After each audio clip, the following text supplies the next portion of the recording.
তো এই ভিডিওতে আমরা মূলত এএলইউ এবং তার সাথে সংশ্লিষ্ট সবগুলো সার্কিটের সিমুলেশন দেখার চেষ্টা করব। তো প্রথমে আমরা ফুল অ্যাডার সার্কিটের সিমুলেশন দেখার চেষ্টা করছি। তো এখানে যদি আহ, দুইটা ইনপুট এক্স ওয়াই, তো দেখা যায় যে একটাকে অন করে দিলাম, সাম ওয়ান ক্যারি জিরো, ঠিক আছে।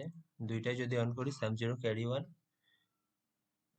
তিনটা ইনপুট যদি অন করে দেই তাহলে sum one carry one, okay fine.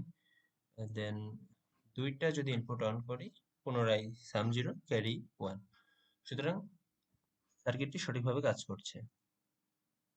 পরবর্তীতে আমরা যদি 3 বিটের অ্যাডার সার্কিটটি দেখি, তবে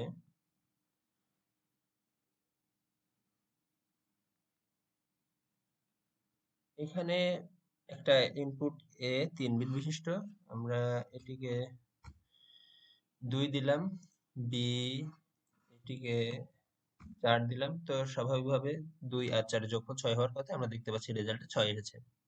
এখন ক্যারি আউট যদি আমরা দেখতে চাই, তাহলে 7-এর থেকে বেশি কোনো একটি রেজাল্ট আমাদের দেখাতে হবে। তো এটিকে আমরা যদি কোনোভাবে 6 করে দেই, তাহলে 4 6 10 হচ্ছে, যেটি 3 বিটে ধারণ করা অসম্ভব। এই জন্য এখানে ক্যারি আউটে 1 এসেছে, অর্থাৎ এই সার্কিট সঠিকভাবে কাজ করছে। পরবর্তীতে আমরা দেখার চেষ্টা করব 3 বিটের অর সার্কিট। তো 3 বিটের অর সার্কিট, দুইটি 3 বিট বিশিষ্ট ইনপুট আমরা দেওয়ার চেষ্টা করব। 1 0 0, এটিতে যদি আমরা দিই 0 1 0, তো 1 1 0 আসছে, অর্থাৎ সঠিকভাবে অর অপারেশন পারফর্ম করতেছে। আমরা একটু যদি চেঞ্জ করে দেই, অর্থাৎ 1 0 1 0 1 0, অর্থাৎ 111, সঠিকভাবে সার্কিটটি কাজ করছে। পরবর্তীতে আমরা 3 বিট বিশিষ্ট রেফ রাইট লোটেড অপারেশন পারফর্ম করে দেখব।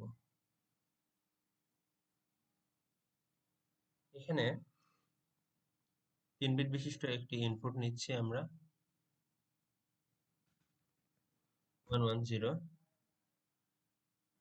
আমরা যদি এখানে একবার রাইট রোটেট করি, তবে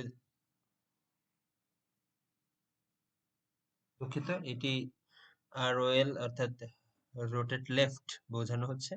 তো এক ঘর যদি আমরা লেফট রোটেট করি,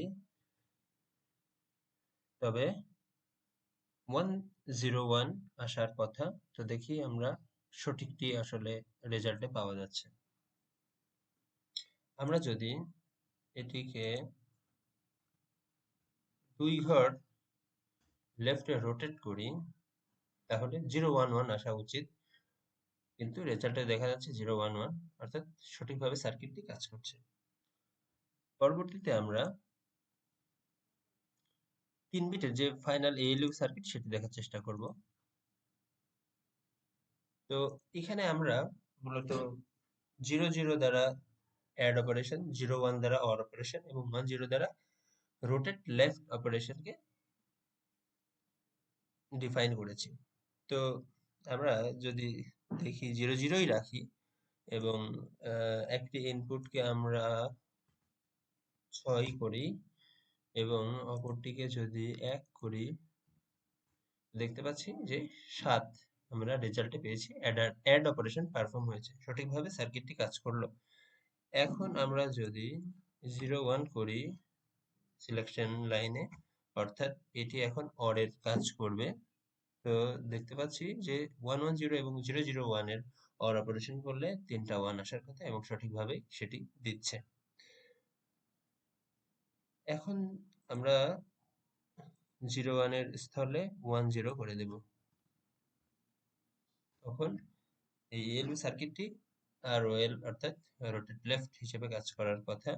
তো 1 1 0 কে যদি আমরা একবার লেফট করি, তাহলে 1 0 1 আসার কথা, সেটি পাচ্ছি। অর্থাৎ আমাদের এই এএলইউ সার্কিটটি সঠিকভাবে রেজাল্ট দিতে সক্ষম।